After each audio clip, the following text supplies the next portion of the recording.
আজকের ভৌতিক ছায়া চ্যানেলের পক্ষ থেকে রয়েছে বিভূতিভূষণ বন্দ্যোপাধ্যায়ের লেখা একটি গল্প, সই। দুপুরে বাসায় শুয়ে আছি, এমন সময় উচ্ছ্বলিত খুশি ও প্রচুর তরল হাস্য মিশ্রিত তরুণ কণ্ঠস্বরে শুনিতে পাইলাম, ও সই, সই, শৈল, কেমন আছো? ও সই। পাশের ঘর হইতে আমার ভগ্নী, বিধবা, বয়স 30-এর বেশি, হাসির সুরেই বলিল, এসো সই, এসো, বসো। কি ভাগ্যি যে এ পথে এলে। এই তোমার শোয়া হাট করতে এলো। নতুন গুড়ের পাটালি সের 2 করেল আজবেন বেলা।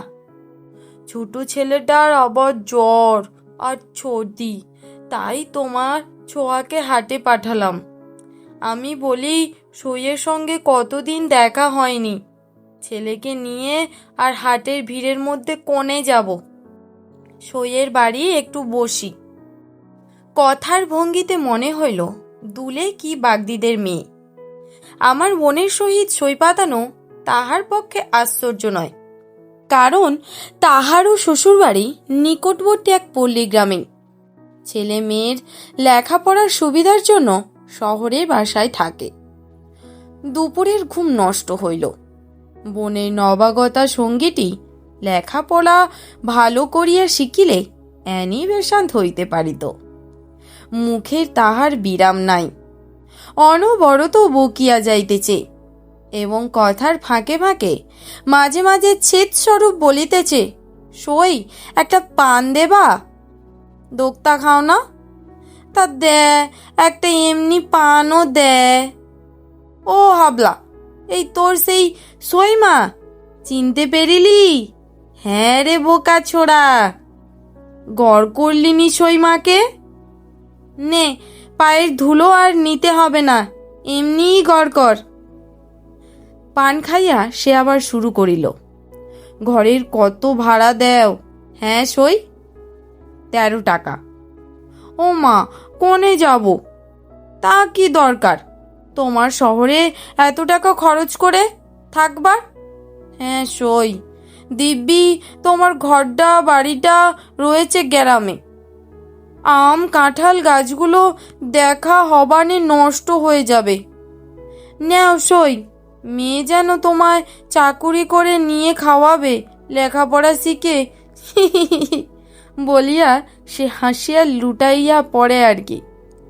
আবার শোবার ঘরের বাইরে রোয়াকে তাহার হাসি ও বক্তৃতা চলিতেছে, তাও এমন উচ্চ কণ্ঠে যে কলকাতা শহরে হইলে ফুটপাতে ভিড় জমিয়া যাইত। আমি একে কাল রাত্রে মশার উপদ্রবে তেমন ঘুমাইতে পারি নাই, এমন বিপদও আসিয়া জোটে। আর জুটিল ঠিক কিনা দুপুর বেলাতে। ছোট বাসা, অন্য কোনো ঘরও নাই যে সেখানে গিয়া ঘুমাই। ও সই, ছেলেটাকে একটু জল দে দিকিন, অনেকক্ষণ তে খাবে বলছে। তা ওর আবার লজ্জা দেখলে হয়ে আসে। জল চাবি তোর সইমার কাছে, আবার তার আবার লজ্জা দেখ না ছেলে। আমার বোন জল আনিতে ঘরের মধ্যে ঢুকিলে সে চুপি চুপি তাহার ছেলেকে আশ্বাসের সুরে বলিতে শুনিলাম, তোর সইমা কি তোরে এমনই জল দেবে? আমার বোন জল আনিতে ঘরের মধ্যে ঢুকিলে সে চুপি চুপি তাহার ছেলেকে আশ্বাসের সুরে বলিতে শুনিলাম, তোর সইমা কি তোরে এমনি জল দেবে? কিছু খাতি দেবে অখন দেখিস। দেখি পেটটা পড়ে রয়েছে। মোর বাপ সেই সকালে 2টা পান্তা খেওল। আহা, পাটালি হাটে বিক্রি হলি চাল কিনে নিয়ে যাব, এবেলা ভাত রাঁধবো। এখন তোমার সইমা যা খ্যাতি দেয় তাই খেয়ে থাক, পয়সা নেই যে মানিক। এই সময় আমার বোন জল এবং বোধহয় বাটিতে একটু গুড় লইয়া রোয়াকে গিয়া উপস্থিত হইল, কারণ শুনিলাম সে ছেলেটিকে বলিতেছে, নে হাবলা, হাত পাত, গুড়টা খেয়ে জল খা, শুধু জল খেতে নেই। হাবলা ও হাবলার মা যে একটু নিরাশ হইয়াছে, ইয়া আমি তাহাদের গলার সুর হইতেই অনুমান করিলাম। হাবলার মা নিরুৎসাহভাবে বলিল, নে, গুড়টুকু হাতে নে, খেয়ে ফেল, যেন রোয়াকে না পড়ে। ঠিক দুপুরের পরেই সময়টা। এখন যে কিছু খাইতে দেওয়া প্রয়োজন, এ কথা আমার বোনের মাথায় আসে নাই বুঝিলাম। তাছাড়া পল্লীগ্রামে এরকম নিয়মও নাই। ভালো কথা সই, তোমার জন্য ভালো লঙ্কার বীজ এনেছিলাম। এই মোর আঁচলে বাঁধা ছিল, তা রাস্তার মাঝখানে কোথায় পড়ে গিয়েছে। বাসার জায়গা আছে গাছপালা দেবার? আছে, হাটবারে আবার নিয়ে আসবো। এই সময়ে আমার ছোট্ট ভাগ্নে স্কুল হইতে ফিরিল। টিফিনের ছুটি হইয়াছে। সে সকালে খাইয়া যাইতে পারে নাই বলিয়া ভাত খাইতে আসিয়াছে।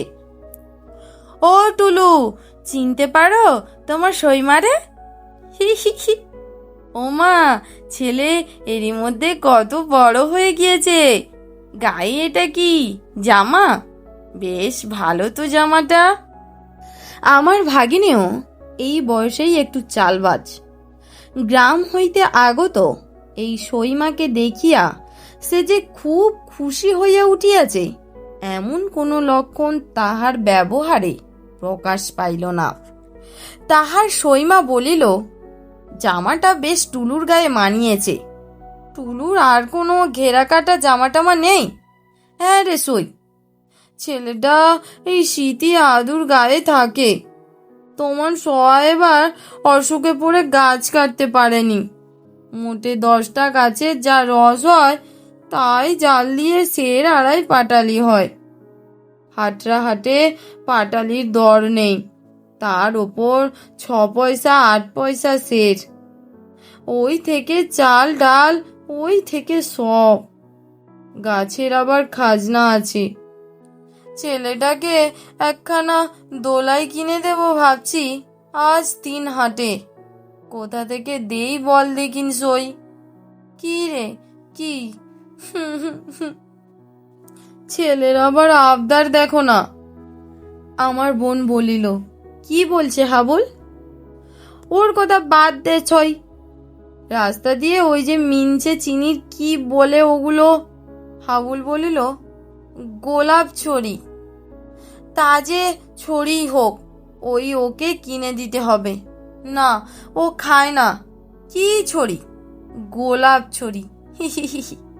নাম দেখো না, গোলাপ ছড়ি।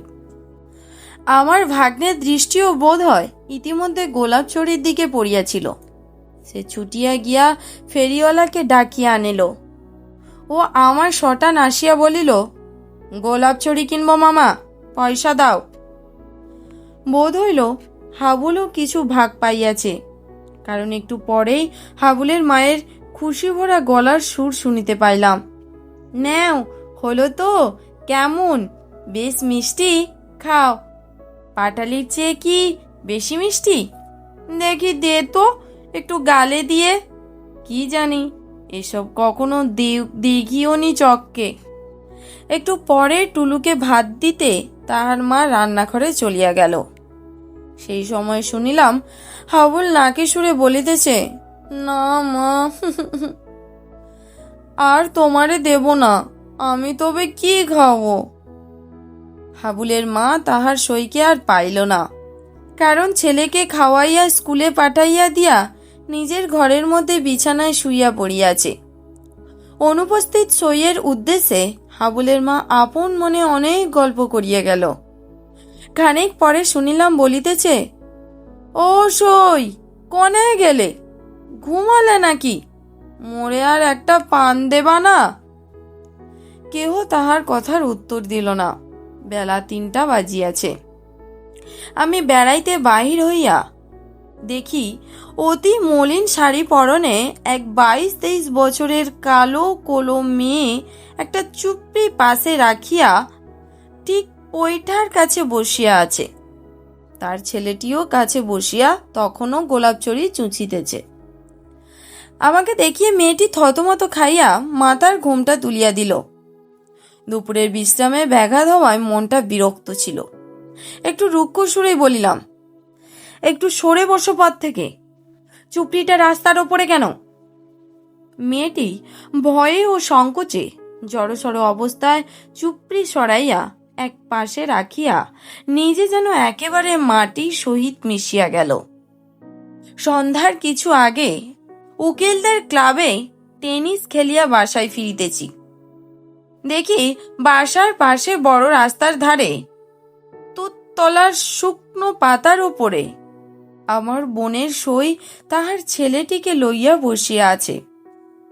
পাশে সেই চুপড়ি ও একটা ছোট্ট ময়লা কাপড়।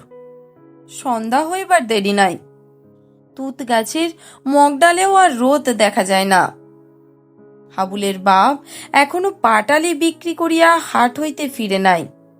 মেয়েটি যেন কেমন ভরসাহারা নিরাশ মুখে বসিয়া আছে। অন্তত তেমন হাসি খুশির ভাব আর দেখিলাম না।